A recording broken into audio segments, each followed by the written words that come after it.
Isabella Brooks, a 36-year-old accounting assistant living in a quiet town near Denver, Colorado, had always believed her life was steady, predictable, and safe. She and her husband, Tyler Brooks, lived in a modest third-floor apartment. No children, no pets, no chaos, just muted routines. Tyler, polished and confident, worked as a sales team leader at a major real estate firm. To outsiders, Isabella seemed fortunate. But beneath the surface, the house felt colder with each passing year. On June 12th, their 8th wedding anniversary and Tyler's birthday, Isabella took a half-day off work, bought his favorite red wine, and picked up Wagyu short ribs from a specialty butcher. She decorated the balcony with soft lights, set an ivory tablecloth, and prepared a perfect dinner for two, hoping the night would warm their fading marriage. At exactly 7 p.m., Isabella sat down, smoothing her dress and adjusting her perfume. She waited with hope, imagining Tyler walking through the door with a smile. At 8 o'clock, she lit the candles. At 9 o'clock, she sent a text, "I'm waiting." No reply. At 9:30, she called, 5 rings, then voicemail. Her heart sank. Finally, at 10:35 p.m., her phone buzzed. It wasn't a call, a text, or even a voicemail. It was an email. A short, cold message, "Sorry. Big client emergency. Have to stay at the office. We'll make it up later. No, thank you. No, happy anniversary." Just sterile words that sliced through her hopes. Isabella lowered the phone and stared at the untouched dinner, the burned-out candles, and the empty seat where her husband should have been.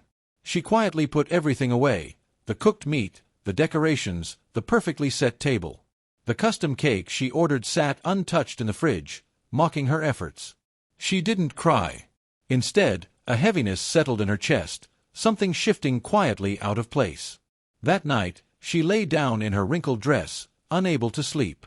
The image of that cold email replayed like a dull blade scraping through her mind. This wasn't the first time Tyler came home late.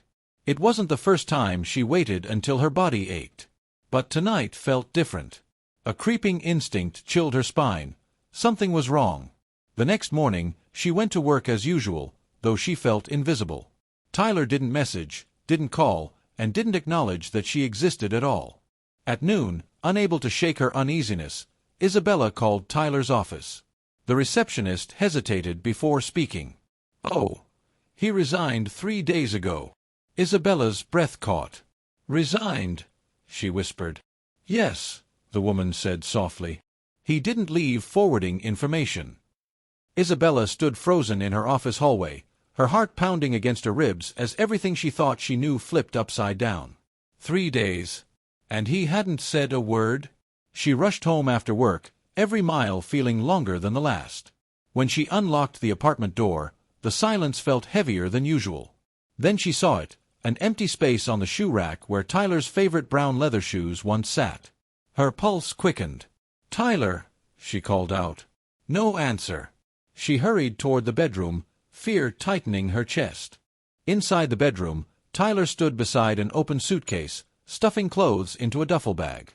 A navy suit, a tie, and brand-new dress shoes, tags still attached, lay on the bed. He barely looked at her. "You're back," he said flatly. Isabella stepped forward, voice trembling. "What are you doing?" Tyler didn't stop packing. "Leaving." "Leaving for where?" she demanded. "New job," he answered casually. "Next state over. Albuquerque." Isabella froze. "You quit your job and didn't tell me?" He didn't bother responding. Instead, he pulled a slim folder from his bag and placed it on the table. Divorce papers. Her breath vanished. "Tyler, what is this?" He finally met her eyes, cold, distant, unrecognizable. "You're no longer the wife I need." His words stung like a slap she never saw coming. "What are you talking about?" Isabella whispered, gripping the papers. Tyler sighed sharply. "You always put work first. The house is dusty. You only cook on weekends. You don't care about me anymore." Isabella stared at him, stunned. "I try," she said slowly. "You come home late saying you already ate. I cook, you ignore it. I clean, you tell me not to touch your desk. I work full-time too, Tyler. I pay half the rent. But no one cooks dinner for me. No one asks if I'm okay. His face hardened. You're just making excuses. A real wife doesn't need reminders. Isabella let out a bitter laugh. A real husband tries. Tyler zipped his suitcase. I've made my decision. Don't get in my way. Then he headed toward the door. Isabella blocked the doorway. 8 years, she whispered. And this is how you leave. No apology. No explanation. Tyler didn't blink. I don't owe you anything. He pushed past her, the door closing with a cold click that echoed through the apartment like a sentence being passed.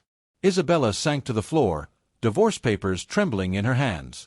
2 days later, she received a call from the building management office. Mrs. Brooks, the manager said, we received a request to terminate the lease. Isabella stiffened. What did he say? Just a note, the woman replied. He said he no longer lives there. The remaining tenant will clear out before the end of the month. No discussion. No message. No dignity. Tyler had erased her like old chalk on a board. That evening, Isabella searched through the old desk drawer and found receipts for nearly everything in the apartment. The sofa, dining table, bed frame, even the fridge, all purchased under her name. Tyler had taken only his clothes and a few gadgets. The apartment felt the same yet unbearably empty. She didn't sign the divorce papers immediately. They sat on the table for 3 days, like a wound that hadn't started bleeding yet. Each time she walked past them, she paused, staring at the cold lines of text. But the more she looked, the more the truth sharpened. Tyler had chosen to vanish long before he physically left. All that remained now was silence, and the faint echo of a marriage that collapsed without warning. On Saturday, Isabella received a notification from a high school reunion group chat. An 18-year reunion at a craft brewery downtown. She had prepaid the reservation a month ago, back when she imagined arriving with Tyler, hand in hand, a stable couple among old friends. Now she stood alone, exhausted from heartbreak. She almost canceled. But when she looked in the mirror and saw a woman who still carried dignity despite her fatigue, she made a choice.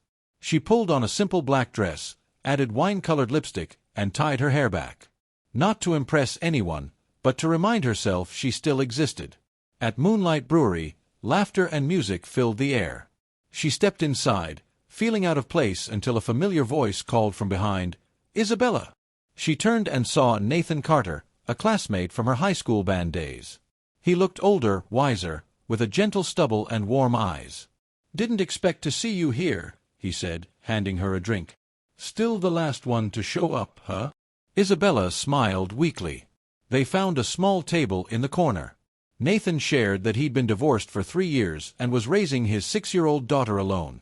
No bitterness, just honest, steady truth. When he asked about Tyler, Isabella simply said, "We're getting divorced." Nathan didn't react with pity. He nodded and shifted the conversation, giving her something she hadn't felt in months, comfort without judgment. Driving home later through the cool Colorado night, Isabella realized something. She had spent years excusing neglect. The next morning, Isabella brewed coffee, trying to steady her emotions. Her phone vibrated. The caller ID, Tyler. She hesitated but answered softly, "Hello." His voice came through, cold and businesslike. "I've informed the leasing office we're terminating the contract by the end of the month. You should start packing." Isabella swallowed hard. "You don't think you should ask whether I have somewhere to go?" Tyler scoffed. "You're an adult. Figure it out." Isabella stared at her reflection in the microwave door, her chest tightening. "Good," she said calmly. "I'll sign." Tyler paused, surprised by her steadiness. "And Tyler," her voice sharpened, "don't call me again." He didn't respond. She hung up without hesitation. Then, with quiet clarity, she picked up a pen and signed the divorce papers. 1 week later, at almost 10 p.m., Isabella received an email from Tyler. The subject line was a single word, proof. She opened it, expecting accusations. Instead, a photo filled the screen. A marriage certificate. Groom, Tyler Maurice Brooks. Bride, Marissa Elaine Whitford. Registered in Bernalillo County, New Mexico. dated one day after their divorce was finalized. Isabella covered her mouth, stunned, not by grief, but disbelief. Her phone rang. Tyler's name flashed again. She answered. His tone was disturbingly triumphant. "You saw it, right? I got remarried. Life's never been better." Isabella didn't speak. He continued bragging. "Her name's Marissa. She's mature, gentle, beautiful, way more than you ever were. Her family owns the Whitford Real Estate Group. They gave us a house. And get this, we're expecting a baby girl." Isabella's breath stilled. "So that's why you rushed the divorce," she said quietly. Tyler chuckled. "Partially. But mainly because you weren't fulfilling your duties. Always tired. Always working. A wife should take care of the home." Isabella laughed softly, disbelief spilling out. "And your new wife, she doesn't work?" "No," he said proudly. "She chose to stay home. She knows her role." Isabella closed her eyes. "Congratulations, Tyler." He mistook her calm for envy. "You should be jealous. Marissa is everything you weren't." She didn't argue. Instead, she ended the call politely. But after hanging up, she whispered to herself, "Marissa Whitford, where have I heard that name?" When she searched Facebook, her jaw dropped. She knew that face, those eyes, from high school. An old classmate transformed beyond recognition. The woman now known as Marissa Whitford had once been Marissa Ellis, a quiet girl with acne scars, a crooked tooth, and an almost invisible presence. Isabella remembered her sitting alone in the cafeteria, clutching sketchbooks to her chest, bullied for her looks. But the woman in the wedding photo was unrecognizable. Sharp jawline, flawless skin, sculpted features. Layers of cosmetic surgery. Isabella called her old friend, Lana Price, immediately. "Do you remember Marissa Ellis?" she asked. Lana let out a short laugh. "Do I?"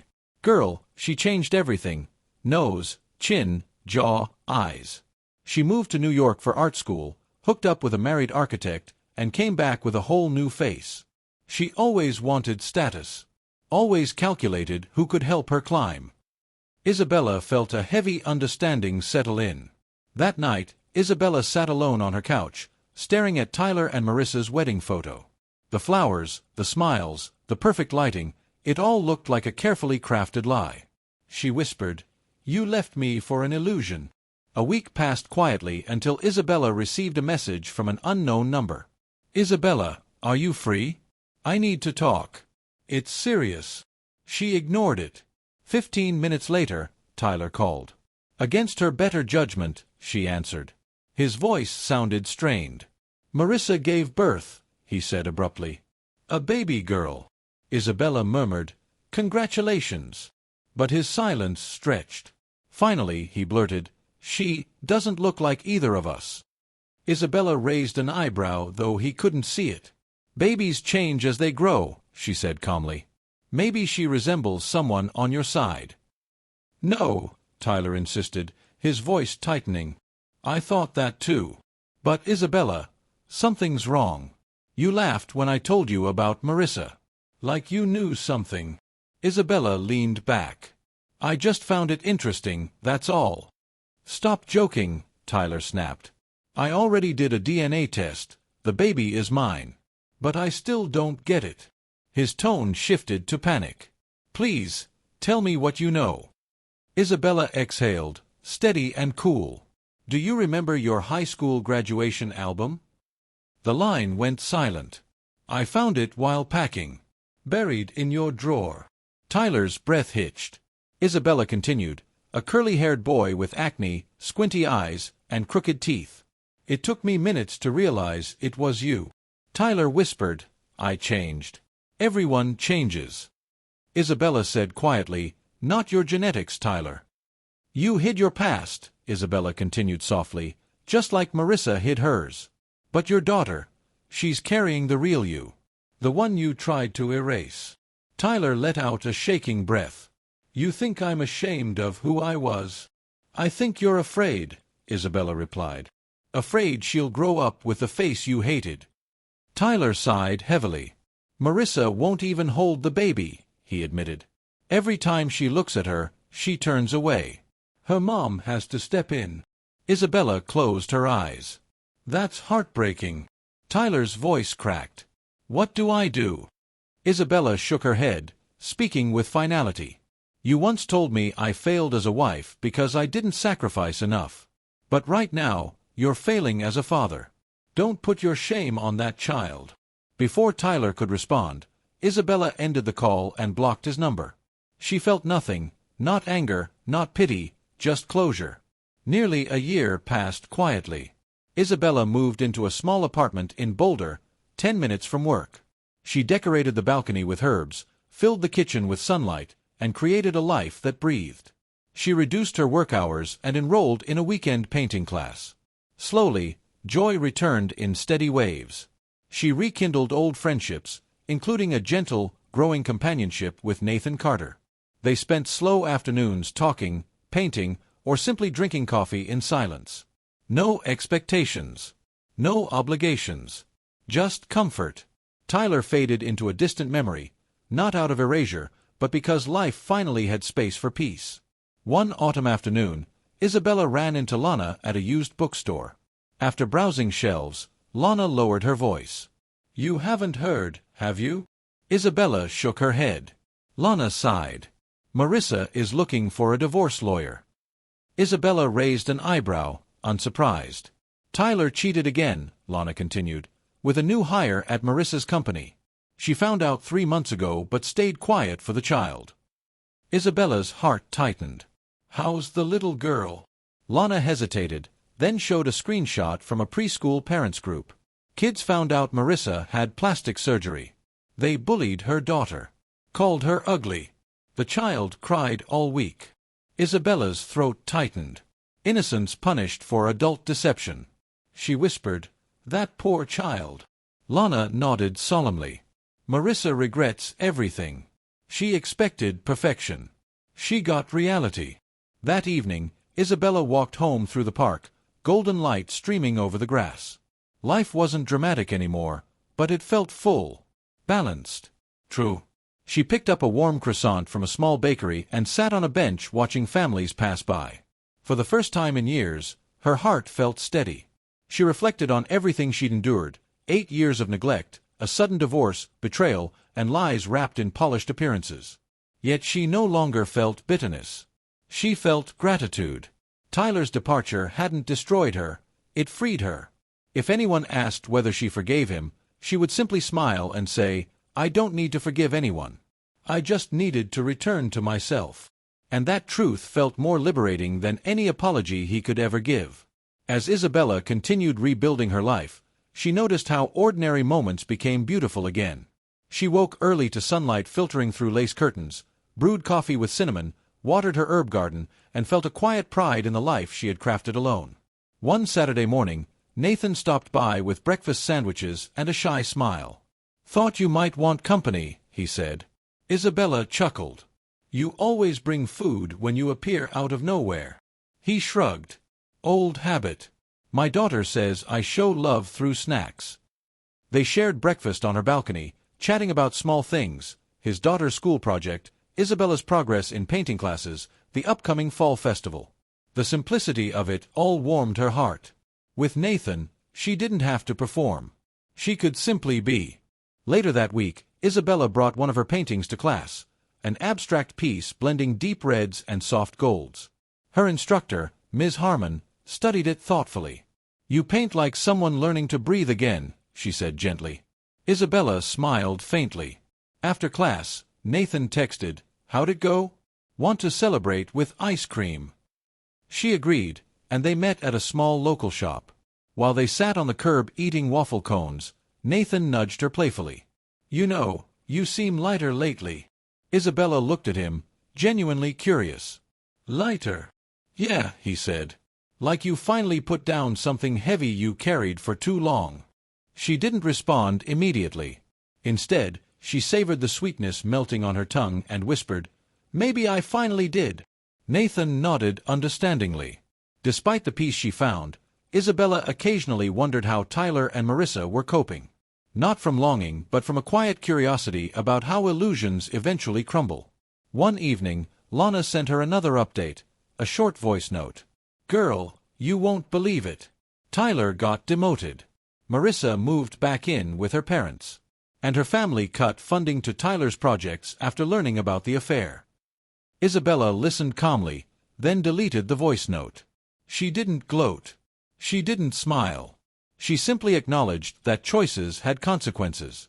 Later that night, as she made tea, she whispered to herself, "People who build their lives on lies eventually face the truth." The words felt neither harsh nor triumphant. They were simply factual, quiet, grounded, and steady, just like the woman she was becoming. One crisp November morning, Isabella received a letter addressed in unfamiliar handwriting. Inside was a short message from Marissa's mother, Evelyn Whitford. "I know you don't owe us anything, but I want you to know the truth. My daughter is struggling deeply after the divorce filing. She refuses counseling and rarely interacts with her child. Tyler is unstable, and they fight constantly. I'm stepping in to care for the baby full-time. I apologize for the pain caused to you. Sometimes shattered people make reckless choices." Isabella folded the letter carefully. Part of her felt a faint ache for the innocent child caught in the storm. Another part realized something essential. She had finally stepped out of the shadows of that painful chapter and into the light of her own healing. That weekend, Nathan invited Isabella to join him and his daughter, Ariel, at the Boulder Harvest Festival. The girl immediately took Isabella's hand, dragging her toward pumpkin displays and caramel apple stands. "Miss Bella, look," Ariel squealed, pointing at a face-painting booth. Isabella laughed. "You want a butterfly?" Ariel nodded eagerly. Nathan watched them with a soft smile, arms crossed. "She likes you," he said quietly. Isabella glanced at him, surprised by how warm the moment felt. "I like her too." Later, as they walked beneath string lights glowing in the cool evening, Nathan spoke gently. "I know you've been through a lot. I won't push. But I'm here, if you ever want more than friendship." Isabella didn't answer right away, but her heart softened with quiet possibility. Weeks passed, and the connection between Isabella and Nathan grew naturally. They talked about past mistakes, hopes for the future, and the strange way life rearranges itself after destruction. One night, Isabella opened up about her marriage, something she rarely did. "I spent years shrinking myself," she admitted. "Trying to be small enough not to upset Tyler. Trying to be perfect enough to keep him." Nathan listened without interrupting. When she finished, he said softly, "You were never meant to shrink. Some people just couldn't handle your full size." Isabella felt tears prick her eyes, not from pain, but from the relief of finally being seen. She whispered, "Thank you." Nathan placed a gentle hand over hers. "You deserve someone who meets you where you are, not someone who erases you." As winter approached, Isabella's apartment began to feel like a sanctuary, filled with warm lamplight, framed artwork, and soft jazz playing in the background. She no longer flinched when the phone rang. She no longer wondered where she had failed. One evening, while cooking dinner, her neighbor knocked and handed her misdelivered mail. Among the envelopes was a formal document from a family court in New Mexico. She opened it and discovered news of Tyler and Marissa's custody case. Marissa had filed for sole custody, claiming Tyler was irresponsible and unsafe. Tyler countered, claiming Marissa was emotionally unstable. Isabella sighed, placing the papers aside. Their chaos was no longer her burden. She whispered, "I walked away at the right time." And for the first time, she fully believed it. During the quiet days of winter, Isabella finished a large painting, a vivid portrait of a woman breaking through a wall of cracked stone, bathed in warm golden light. When she brought it to her art class, Ms. Harmon stared in awe. "This isn't just a painting," the instructor murmured. "It's a declaration." Isabella felt her chest bloom with pride. She later hung the painting above her living room sofa, where sunlight touched it each morning. It reminded her of everything she had survived. One evening, as she sat with a cup of hot cocoa, she whispered, "I'm not who I was. And I'm thankful." She no longer lived in reaction to someone else's neglect. She lived for herself, for her peace, her joy, her future. When spring arrived, Isabella took a weekend trip alone to the foothills near Boulder. She hiked a quiet trail, inhaling pine-scented air and listening to the rhythmic crunch of gravel beneath her boots. At the top, overlooking miles of rolling green hills, she closed her eyes and let the wind wash over her. For the first time in many years, she felt whole. Not perfect. Not healed in every corner. But whole enough to build forward. As she stood there, her phone buzzed with a message from Nathan. Ariel wants to know if Miss Bella can come for pancakes tomorrow. Isabella chuckled softly.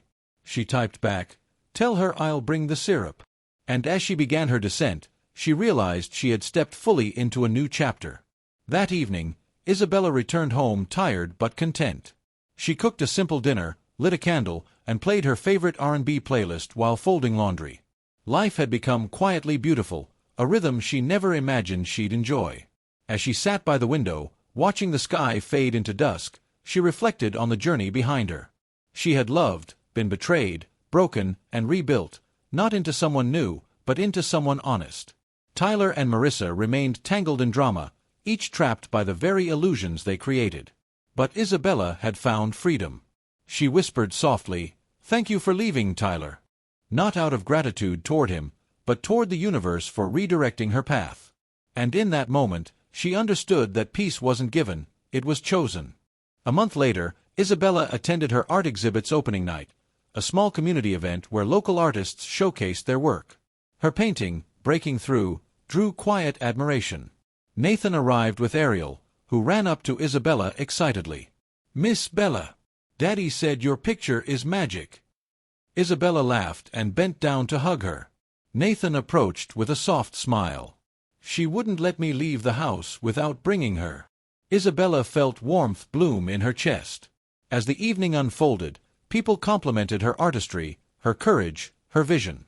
For the first time, she didn't feel like someone's wife, someone's mistake, or someone's shadow. She felt like herself. When the event ended, Nathan looked at her gently. "You know I'm proud of you, right?" Isabella whispered, "I'm learning to be proud too." As they walked outside into the cool night air, Nathan hesitated before speaking. "Isabella, I want to ask you something." She turned to him, curious. "What is it?" He exhaled. "Would you ever consider trying again? Not now, just someday. With someone who values you." Isabella looked at him, seeing sincerity, not pressure.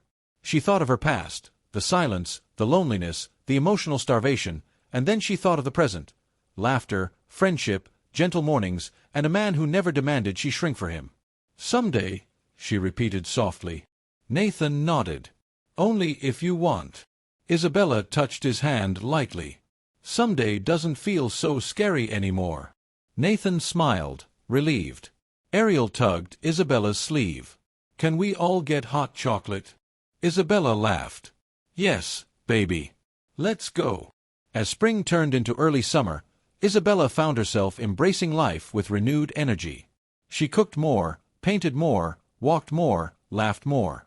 She no longer feared the future, she welcomed it. Occasionally, she heard updates through Lana, Tyler losing more credibility at work, Marissa struggling with public scrutiny, family support diminishing. One afternoon, Lana called, saying, "Girl, you really dodged a bullet." Isabella chuckled. "It wasn't a bullet, Lana. It was a whole firing squad." They laughed, the kind of laughter that felt like healing. After hanging up, Isabella sat quietly on her balcony, watching the clouds shift colors. She didn't wish harm on Tyler or Marissa. She simply understood that people who build lives on pretense eventually crumble under their own weight. And that wasn't her burden anymore. One evening, as Isabella prepared a batch of homemade soup, she received an unexpected envelope in the mail. Inside was a photograph of Tyler and his daughter, sent by Evelyn Whitford, along with a short note. "She's growing, but she's struggling emotionally. Tyler barely visits. Marissa refuses therapy. I'm doing my best. Thank you for the compassion you once showed. I thought you should know the truth." Isabella studied the child's face, sweet, innocent, carrying the features both parents tried to erase. A pang of sadness washed through her. She deserved better, Isabella murmured. Yet she knew she couldn't fix that family. She wasn't meant to. She placed the letter gently in a drawer, whispering, "I hope she finds love somewhere." Then she continued stirring her soup, grounding herself in her own peace. That weekend, Isabella joined Nathan and Ariel for a day trip to Estes Park. They picnicked under towering pines, skipped stones across the lake, and watched elk grazing near the forest edge. Ariel held Isabella's hand the entire time, telling her stories about school, toys, and a lost tooth she expected to fall out soon. Nathan watched the two of them with a quiet, grateful expression. "You fit so easily into our world," he said as they walked along the lake. Isabella smiled. "Maybe I was always meant to find a softer world." Nathan nodded gently. "And maybe we were meant to share it with you." It was the first time Isabella allowed herself to imagine a future shaped by choice, not survival. Throughout the summer, Isabella continued to grow, not into a new person, but into the person she had buried beneath years of emotional frost. She painted her apartment in warm tones, adopted a small rescue cat she named Clementine, and started taking morning jogs. Her therapist once told her, "Healing isn't the absence of scars, it's learning to live with them without letting them define you." Now, she understood. One afternoon, while journaling, she wrote, "I no longer measure my worth through someone else's satisfaction. I am my own proof of survival." And as she closed the notebook, she realized something powerful. She had not just rebuilt her life, she had reinvented her spirit. Tyler had taken nothing from her that she didn't willingly release. In August, Isabella received an invitation to speak at a small women's support group.